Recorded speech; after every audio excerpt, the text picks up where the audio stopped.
Hey everybody, my name is Paul Eston Jr., aka Boy Green. I'm the New York Jets digital reporter for Heavy.com. Welcome to my YouTube channel, youtube.com/BoyGreen25. And folks, the Jets are set to make some history. They have a treasure chest, a bounty, a treasure trove, quite frankly, of draft picks coming. No, not in 2023, but 2024. Let me explain also, if you guys would like to skip ahead on the test, the article down below on how the New York Jets are due to receive a series of draft picks coming up in the near future based on what has been a busy free agency period. But no, not for the Jets. For other teams. A big shout out to Zach Rosenblatt of The Athletic, who pointed this out on Twitter, and here it is. The Jets are set to receive 4 compensatory draft picks in 2024 for a combination of their free agent losses. Here are the picks, and we'll get into how it all works.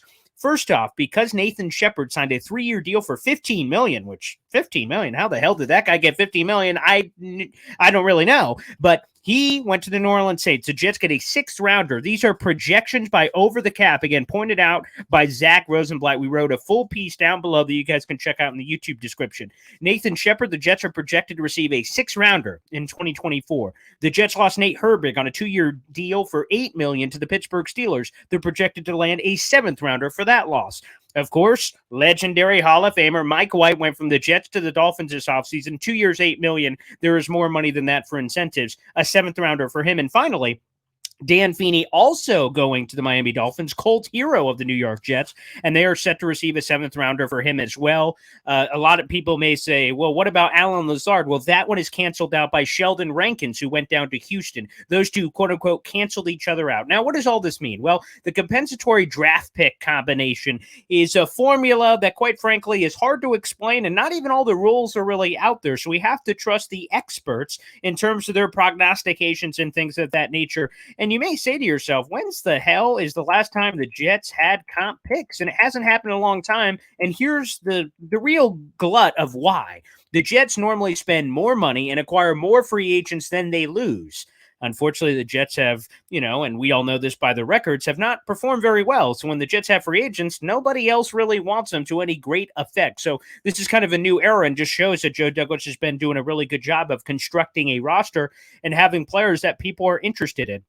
Between the years 1995 through 2019, the Jets have only received 13 total comp picks. That is the 3rd lowest total in the NFL during that span per Over the Cap. And like I said, the comp pick formula is complicated, but the real gist of it is, again, you lose players and then you're rewarded in the following draft. So the Jets are set to receive 4 day 3 picks in the 2024 NFL draft. And I've seen already from some people reacting to the article, like, 6th and 7th round picks. What's the big deal, Paul? You're an idiot. And I say, first off, I may be an idiot, but that's not the reason I am an idiot. And number 2, of course, is the fact of the matter is they're lotto tickets. You could do a lot of things with draft picks. We've seen the Jets trade a 7th rounder for Chuck Clark. Looks like he's going to be a solid starting safety. So it's good to have ammo from that perspective. Number 2, you can always package picks to move up. We all infamously remember the Idzik 12. If the Jets would have combined a couple of their picks, they could have launched higher in the draft. So that could be another asset to potentially trade up in the draft. And the gems, the Robbie Andersons of the world, the undrafted free agents. When you have more picks late in the draft available, you can take risks. Trey Smith, the Tennessee guard who's been lighting it up in the NFL, 6th rounder. And we could go through all the history of John Randall's, Tony Romo's for other teams, not just the Jets, who have found success. Marcus Colston, who have found success of drafting guys late or undrafted free agents having great success. Bryce Huff was an undrafted free agent for the New York Jets. So to have those late picks will give you an opportunity to bring new players into the fold. So as far as I'm concerned, this is spectacular news. The Jets have really not gotten a lot of help from the comp pick formula. So all of a sudden, potentially getting 4 is just spectacular. And there's more good news here because, again, as we go through the free agency process, the Jets' losses have to match in terms of the signings they're bringing in. But there are a few loopholes to those rules. And here's what's interesting. A lot of the players the Jets are interested in do not count toward the comp pick formula. Let me explain. Ben Jones, the Tennessee Titans center that the Jets have, they're interested in doing some homework on because he was cut by the Titans and he wasn't a straight up free agent. He does not count towards the comp pick formula. So if the Jets sign him, it won't matter.